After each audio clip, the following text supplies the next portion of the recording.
तो दोस्तों आज 23 मार्च है और आज ही के दिन राजगुरु सुखदेव भगत सिंह को फांसी की सज़ा दी गई थी।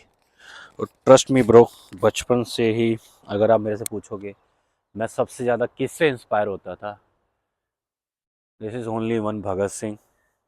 भाई 23 साल की उम्र में जो इंसान प्यार मोहब्बत घर परिवार छोड़ के अपने देश के लिए अपने समाज के लिए इतना कुछ कर जाना बहुत बड़ी बात है भाई, बहुत बड़ी बात है। आज का इस लेक्चर में बात करने वाला हूँ कि भगत सिंह से हम अपनी लाइफ में लीडरशिप को लेकर, लव को लेकर, थॉट को लेकर, ज़िंदगी के गोल को लेकर क्या करना चाहिए हमें, या फिर उनसे क्या इंस्पिरेशन लेना चाहिए। ठीक है, मैंने भगत सिंह की 2 किताबें पढ़ी हैं। एक तो जेल वाली, आई थिंक उसका नाम था लाइफ इन जेल, पता नहीं वर्क इन जेल, ओके ये था कुछ। और एक था वाई आई एम एथिस। ठीक है भाई, दोनों बुक लाजवाब, लाजवाब बुक भाई, लाजवाब बुक। वाई आई एम एथिस ये तो सबसे मस्त, मेरी फेवरेट बुक है भाई। मुझे अभी भी याद है, उसमें एक लाइन बोला था कि अगर भगवान के हाथ में सारी शक्ति है तो भगवान इन पापियों को या फिर जो ये बुरे कर्म करते हैं उन्हें ये सब कर्म करने से रोक क्यों नहीं लेता। और अगर भगवान है असल में तो क्यों इतनी पीड़ा दुख दर्द और गरीबी है, क्या भगवान को ये सब दिखता नहीं है। तो ऐसी बातें थी, क्योंकि वो अपने आप को पहले तो वो ऐसा नहीं कि गॉड में बिलीव नहीं करते थे। स्टार्टिंग में वो गॉड को मानते थे एज यूजुअल, जो परिवार में नॉर्मल होता है। बट जैसे जैसे उन्होंने किताबें पढ़नी स्टार्ट की, साइंस विज्ञान सब पढ़ना स्टार्ट किया, तो उनका थॉट चेंज। और हाँ भाई, वो भगत सिंह जो कि किताबें बहुत पढ़ते थे, इतने इंटेलिजेंट पर्सन। आप मानो कि जो मैंने किताब पढ़ी थी उसमें मैंने बायोग्राफिक में पढ़ा था कि उसने उन्होंने स्कूल के टाइम में पता नहीं 100 प्लस किताबें पढ़ डाली थी। कॉलेज के टाइम में पता नहीं कितने हजार बुक पढ़ दिए थे। और उनकी खुद की लाइब्रेरी थी। अगर आपने मूवी देखी होगी, जब वो क्रांति के लिए अपने लोग एकजुट करते हैं, तो उसमें आपको दिखता है कि लाइब्रेरी से भरी हुई कितनी सारी सेल्फें रखी हुई हैं। तो हमेशा ज़िंदगी में अगर आपने बहुत जल्दी आगे बढ़ना है या फिर आपने अपने लिए कुछ करना है तो पढ़ना बहुत ज़्यादा ज़रूरी है। पहला पॉइंट ये है कि आपको सीखना है, आपको रीडिंग बहुत ज़रूरी है।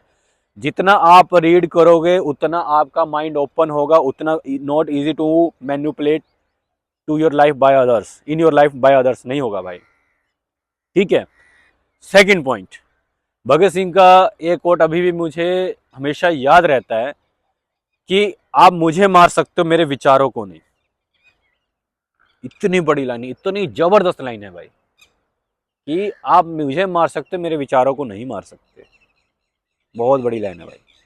ये मैं इम्प्लीमेंट करता हूँ अपनी लाइफ में, जब मुझे डिफरेंट पाथ चूज़ करना होता है और दुनिया में बहुत से लोग मुझे वो चीज़ करने से रोकते हैं या फिर बोलते हैं कि तू नहीं कर सकता या फिर तेरे से नहीं हो पाएगा, या फिर जिसने भी ये चीज़ किया है वो नहीं सक्सेसफुल हुए हैं। तो मैं यही कोट याद रख लेता हूँ। मैं कहता हूँ एटलीस्ट मैं करते करते मर जाऊंगा, बट लोग ये तो कहेंगे ना कि बेचारा ये करते करते मरा है, इसने हिम्मत नहीं हारी। तो वो मेरे विचार लोगों के दिमाग में रह जाएंगे। थर्ड, प्यार को लेकर किसी ने पूछा था भगत सिंह से कि तुम इश्क वगैरह शायरी वगैरह नहीं करते। तो भगत सिंह ने रिप्लाई किया था कि मुझे डर लगता है कहीं मैं इश्क और शायरी करने लग जाऊं तो मैं वहां पर इंकलाब ना लिख दूं। समझ रहे हो मेरी बात। अपने गोल को लेकर, अपने जिंदगी में असूल को लेकर इतने पक्के हो जाओ कि थर्ड पर्सन आपको उस गोल को अचीव करने में एड़ी चोटी का जोर लगा दे, बट वो आपको तस से मस ना कर सके। इतने स्ट्रॉन्ग इमोशंस थे भाई। नेक्स्ट पॉइंट, खून का बदला खून। अब यहां पर थोड़ा सा कुछ मैं बोलूंगा तो विवाद हो जाएगा, बट मैं भी इस चीज पे बिलीव करता हूँ। 100 बात की एक बात। और जो वो चीज होती है, क्योंकि देखो आजादी, उनके ये भी विचार थे कि आज़ादी कभी भी भीख से नहीं मिलती, आज़ादी को छीनी जाती है, आज़ादी के लिए वॉर लड़ने पड़ते हैं, आज़ादी के लिए कुर्बानियाँ देनी पड़ती हैं। ये जो महात्मा गांधी को सपोर्ट करते हैं या फिर बोलते हैं बापू जी ने हमें आज़ादी दिया, अगर भगत सिंह जैसे लोग ना होते तो बापू जी भी आज फांसी पर लटक रहे होते। बड़ी बात है, बट सोचने वाली बात है। क्योंकि बापूजी चाहते ना, तो क्योंकि उसी टाइम पर पता नहीं अंग्रेजों के साथ बापू ने किया था कुछ संधि, वहाँ पर वो चाहते तो भगत सिंह राजगुरु सुखदेव को बचा सकते थे, बट उनके बारे में कोई बात ही नहीं हुई और कहते थे कि हम अहिंसा के खिलाफ हैं।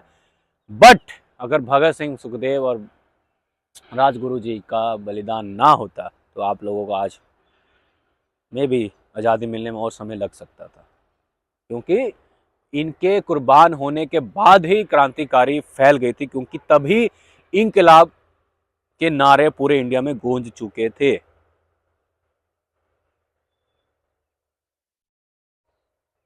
तो बहुत चीज़ें भगत सिंह की लाइफ से आप सीख सकते हो। मेरे दिमाग में इतने थॉट है, अगर मैं लेक्चर बनाने लग जाऊं बुक सामने रखकर तो कम से कम पता नहीं कितने घंटे का लेक्चर बन जाएगा।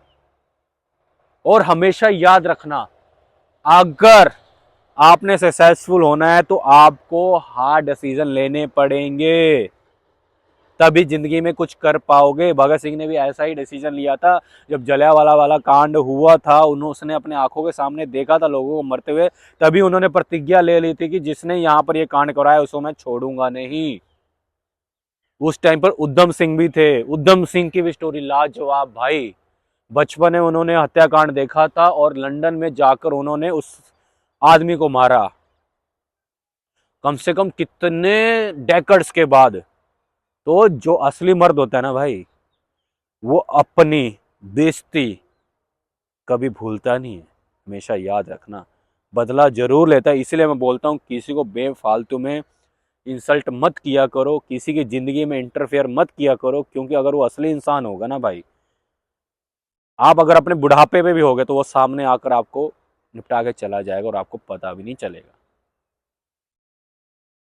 बिकॉज वो जस्ट अपने बदले का इंतजार करेगा, सही टाइम का इंतजार करेगा। और जब उसका टाइम आएगा ना, आपको एक सेकंड भी नहीं देगा पूछने के लिए कि तू मेरे साथ ऐसा क्यों कर रहा है। मैं इंस्पायर इन सब चीज़ों से इसलिए होता हूँ। दूसरी बात, भगत सिंह से मैं ये चीज़ सीखता हूँ कि ऐसा काम करो कि जब शीशे में आप खड़े हो जाओ तो आप अपने आप से नज़रें मिला सको। आज की जनरेशन में देखते हैं ऐसे ऐसे कांड करते हैं, बाद में उनके अंदर पछतावा रहता है, और वो पछतावा यही होता है भाई, जब वो अपना आँख उतार कर शीशे से आँख मिलाकर शीशे में जब देखते हैं ना, तो उनकी आंखें नीचे हो जाती है, क्योंकि उन्होंने ऐसे घिनौने काम कर रखे होते हैं कि उनकी खुद से नज़रें नहीं मिलती भाई। तो जिंदगी में ऐसे काम करो कि जब आप खुद को शीशे में देखो तो आपका छाती ऐसे हो चौड़ा हो जाए, एकदम सानिया ऐसे ऐसे हो, तब जिंदगी जीने का मजा है भाई, नहीं तो सजा है। भगत सिंह को वैसे बता दूं, भगत सिंह राजगुरु सुखदेव जी को फांसी जो धाराएं लगी थी, 121 धारा और 302 धारा पे फांसी की सजा सुनाई गई थी, और एक दिन पहले उनको फांसी दे दी गई थी। 23 मार्च को, 24 मार्च की डेट डिसाइड थी, बट 23 मार्च को दे दी क्योंकि अंग्रेजों की गांड फट गई थी। बट ठीक है, काम ऐसे करो कि लोगों की गांड फटी रहे, लोगों की गांड फाड़ो, गांड फड़वाओ नहीं। अब मैं नहीं यार, मैं अपनी वीडियोस में बीच में गाली दे ही देता हूँ, क्योंकि मैं गाली बकता हूँ, मैं नहीं संकोच करता। हाँ, घर में नहीं बकता, पर मेरे मन में जो थॉट होते हैं वो विचार इसी से निकल जाते हैं मेरे। तो माफ़ी उसके लिए अगर आपको बुरा लगा तो, बाकी मुझे कोई फ़र्क नहीं पड़ता आपके सोच से।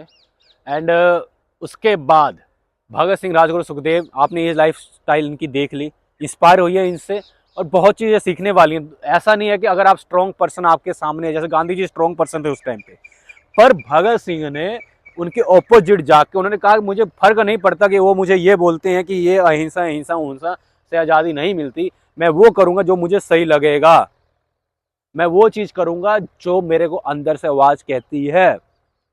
जेल में उन्होंने रोटी खाने तक मना कर दिया था। उन्होंने, ये वही बात आ गई ना कि आप मुझे मार सकते हो, मेरे विचारों को नहीं मार सकते।